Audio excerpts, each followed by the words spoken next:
Bonsoir, très cher fidèles de la chaîne YouTube et très chers apprenants. On va continuer le cours qui porte sur l'étude des maladies virales parce que, on vrai dire, c'est une grande partie qui regroupe les pathologies aviaires. Et comme je vous l'avais dit la fois dernière, quand on parle de pathologie aviaire, on va parler des maladies infectieuses, les maladies bactériennes, virales, mais aussi les maladies parasitaires.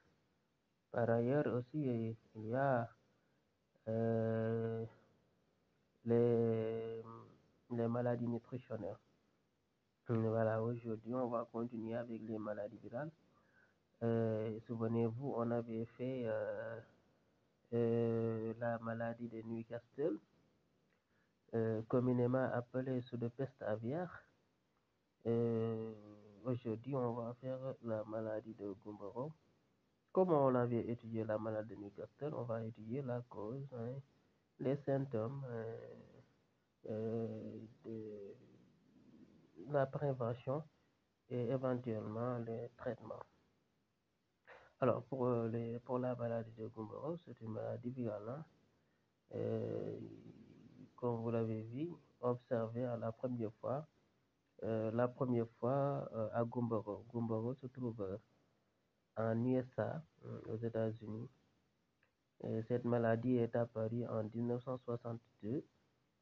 La maladie s'est répandue partout dans le monde et en particulier dans la zone tropicale. Vous savez que le Sénégal se trouve au niveau de la zone tropicale et je pense bien que la maladie de Gumboro n'est plus en présenter ici au Sénégal parce que ça touche, ça affecte à la fois les exploitations de poules de chair ou de poules pondeuses. Donc, c'est une maladie qui a causé beaucoup de dangers dans nos exploitations. Raison pour laquelle on respecte donc les prophylaxies sanitaires et médicales, à savoir la vaccination, mais aussi la propreté des aliments. Donc voici en quelque sorte la présentation de cette maladie observée pour la première fois à Gumboro en 1962. C'est une maladie qui s'est répartie à peu près dans tout le monde, surtout en zone tropicale. Alors, on va parler de l'agent causal. Donc, l'agent causal est un virus de petite taille, réovirus, très infectieux et susceptible de se maintenir plusieurs mois dans les exploitations contaminées. Donc la maladie de Gumboro est une maladie donc virale et donc de petite taille. Et cet virus peut résister pendant plusieurs mois.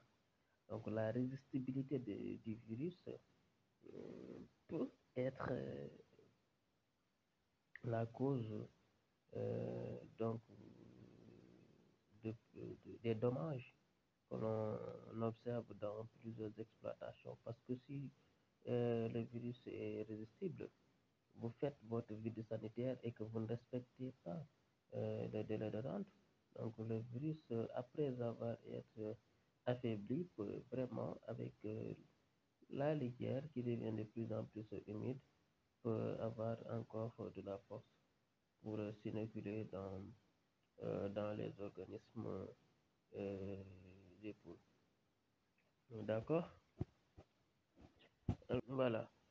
Donc, la transmission, comment se transmet la maladie de Gumboro? Donc, l'infection est propagée rapidement par les aliments et l'eau de boisson.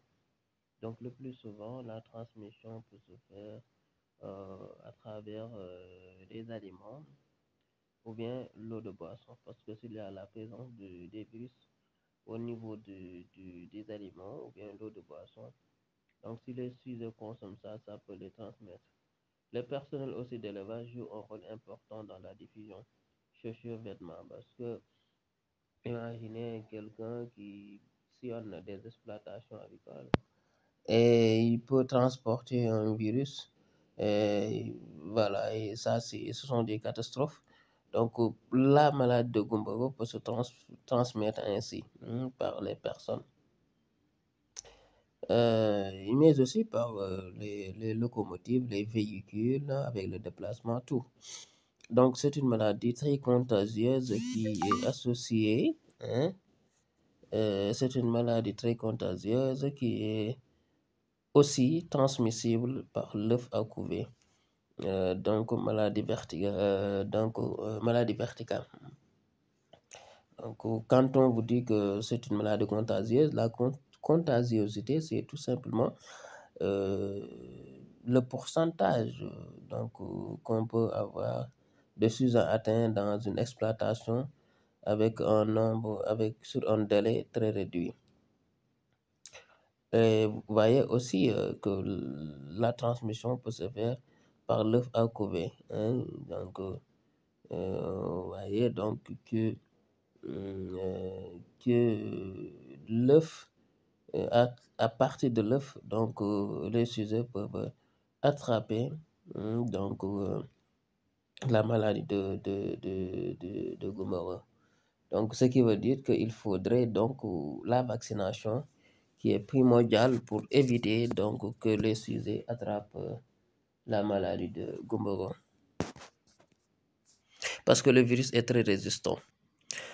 Alors, les symptômes, après une brève incubation, la durée d'incubation peut être de 2 à 4 jours. Donc, après une brève incubation, la maladie apparaît soudainement chez 10 à 30% des sujets et évolue rapidement. On est d'accord? Donc, on peut voir une évolution de la maladie d'une manière très rapide. Parce que ça peut atteindre jusqu'à 30% des sujets. Elle est caractérisée donc par une perte d'appétit.